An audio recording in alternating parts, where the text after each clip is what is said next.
produces, you know, the oil that this country thrives on. You said earlier you want to see restructuring. When you say restructuring, what do you want to see? Well, the first thing I want to see is for this country to go back to where we stopped, the principle of derivation, where the man that produces groundnut and cocoa has a lot of money to spend. I will use that to send all the Westerners to the university on scholarship, build cocoa house. The groundnut pyramid, they used to send their people to the army and use the money to develop their area. Why is it that when it is oil, the narrative changed? You now bring the Land Use Act to steal by force what belonged to supposed helpless people, and that has continued. Let me just mention something. There was a memorial bus donated in the name of Kesero, and artwork, no mesh, no engine, no tire, that we were supposed to use. Platform London donated. We were supposed to use to celebrate the 20th anniversary of the murder of Kesero. It's been seized today, since 2015, by Ahmed Ali, the custom boss, because he was the only military officer on the tribunal that murdered Ken. Nobody is talking. The man who was the chairman, Justice Alta, has been rewarded as the president of Court of Federal High Court. Okay. That kind of thing. It's injustice. We must go back to reverse all these things. Go to the Niger Delta where I come from. The East-West Road, should we go out to fight first before they will do so? Let's go back. Let's to that point. Let's stop. Let's go back, reverse it. Scrap the Land Use Act. It's antiquated, of course. Then principle of derivation, start. We produce our oil, we sell, and give money to the center, as the Awólọ́wọ̀ did. Jibril, is that a good place to start if we're talking about restructuring, or are we going to end up with the situation where 10 years, 50 years from now, we will say what you just said, which is we've been restructuring since 1934? You see, I listened to him very carefully. It's very interesting that all the examples he gave had nothing to do with structure. They are all about process. I'm a social scientist. In social science, we always talk of a twin. There's structure, there's process. He is talking about policy. He is talking about law. He is talking about democracy. These are issues around process. So the first point we need to clear in this country is that often when people talk about structure, they actually mean process. So there's a huge problem about terminology. The second point I want to make about structure is, let's go back to the original sin. The original sin of structure in this country, you had three regions. One of them, the north, 70% of the territory, 55% of the population, in 1959 when the first election took place. That meant it was a loaded structure that gave permanent power to one group. And that is historically the basis for demand of restructuring.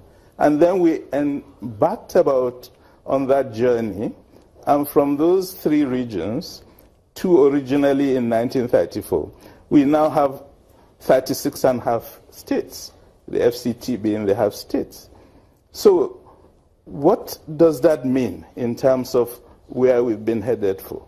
Throughout that process, we were talking structure, while the real issue is that the process, the issue of democracy, the issue of the rights of the people, the issue of who exercises power, the people or a minority elite, all those issues have been neglected. And I think part of the debate is really to educate ourselves that often we have serious problems of process that we think are problems of structure.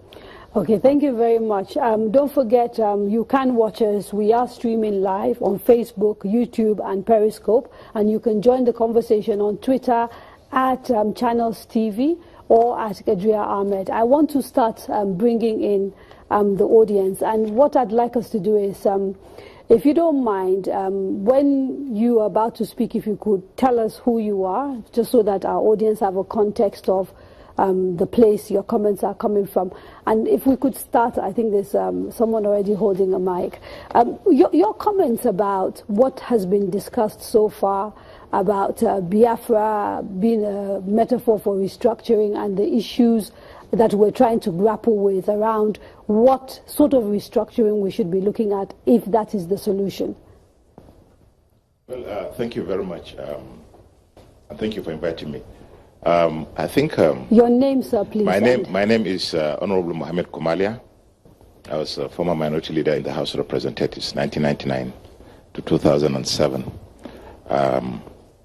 I think the first thing is that we cannot continue to live in the past. We cannot continue to canvass the mistakes or the perceived mistakes of key actors that took place maybe 50, 60 years ago as a justification for what is happening today. What do I mean? The gentleman, Mr. Odia, if I got his name correctly,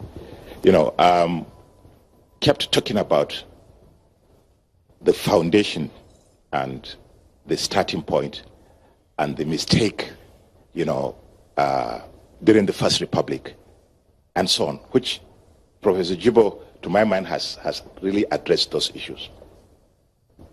But from that time till now, hasn't there been any opportunity to get things right? And even today, as we speak, we're talking about restructuring. Today, it has become the most common cliche that people use just to vent their frustration. But as you rightly said, no particular person or two people could tell you the exact meaning of restructuring as far as they're concerned. Okay. Go on, but you need to hurry because I need to get more people in. Yeah. I want to see a lot of change in Nigeria. If you like, call it restructuring, call it whatever. But I want to see a Nigeria where the resources of the people get to the people. I want a discussion about what kind of healthcare system should Nigerians have. Okay, and I suspect that there are people who may say to you, might be putting the cart before the horse. So I will come back to you if I can, but I want to bring a few more people in. He made a point about going to the past. And I want to ask the question of this panel and also the studio audience. Is remembering important in your view, Professor Odingayo? Well, quite clearly, I think memory is significant. The question is, what do you do with memory? I like to think that there are at least three versions of the Biafra advocacy. There is Biafra as memory, honoring memory. There is Biafra as metaphor for exclusion. And there is Biafra as territory. Now, I think it's important to distinguish these three because there are three different things. And a lot of people who agree to one or the other may not agree to the other. And that is why the totalitarian, for want of a better expression, deployment of epithets, of identity as epithet is problematic for me. Oh, Igbos. Oh, Fulanis. Oh, Yorubas. I think it's very offensive. The way we refer to Ijos, Jonathan created the Ijo Mafia. The way we talk about ourselves in Nigeria is terrible. And I think one of the things we can agree is we should stop referring to one another in epithets. But should we honor the memory? Yesterday, there was the launch of a book here in Abuja on General Zakaria Memalari, who was the first combatant officer in the Nigerian army, killed in January 1966. That was honorable memory. And I think we should celebrate that. Now, in that context, therefore, I am for Biafra as memory. But Biafra as territory is a different proposition. There are some people who want to argue that. And let me end on this note. people talk about restructuring. I want to put two other expressions on the table. One is citizenship, and one is agency. Because now, why would somebody like Gideon Orka decide? I want our enemies to know that we are determined to bring about the Biafra. By His grace, not by our own power. Because we are mortals, we have no power. And our man is it. Again, that is only Him.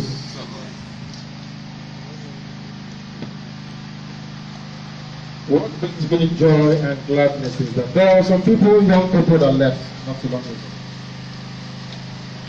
They are having a national youth summit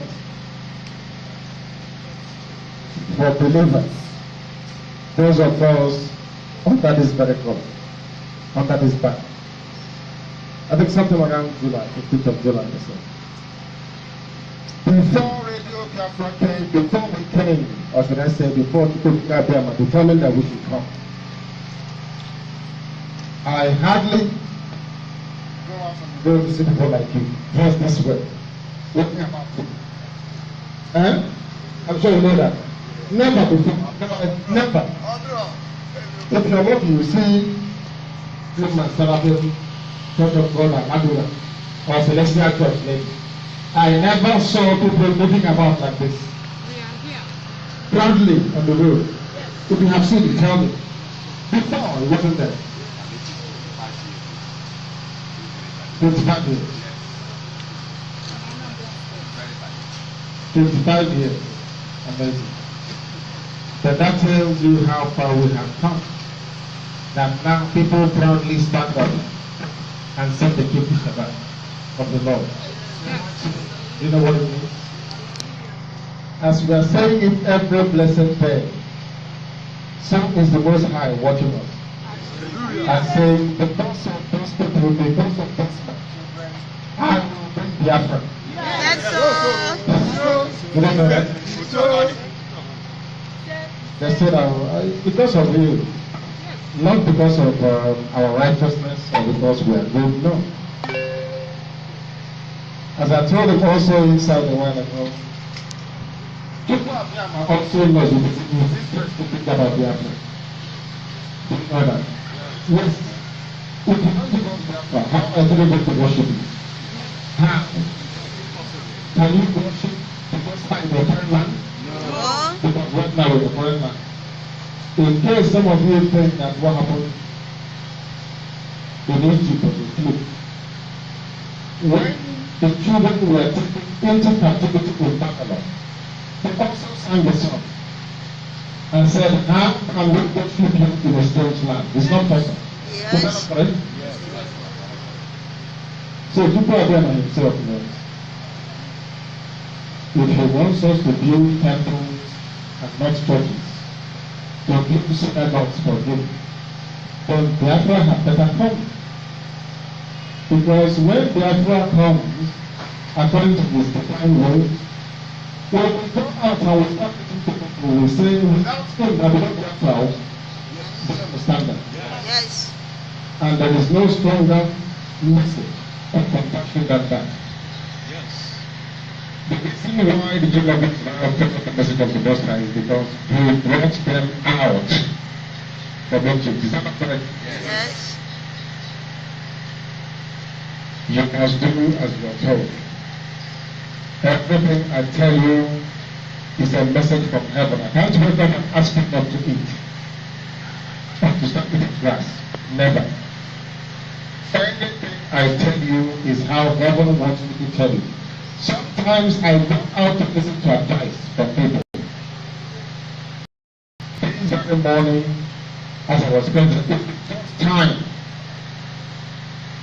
prophets have come to me. People I do not know, to start listening to the counsel and advice of men. And do that thing that you have invited me to do. If you want to see Biafra, don't know how to know. I'm telling you the truth. If they know we are very, very serious, they will come together to prepare them. they'll come to bed and say, oh, God, mind you, after the rate of men, they came to bed.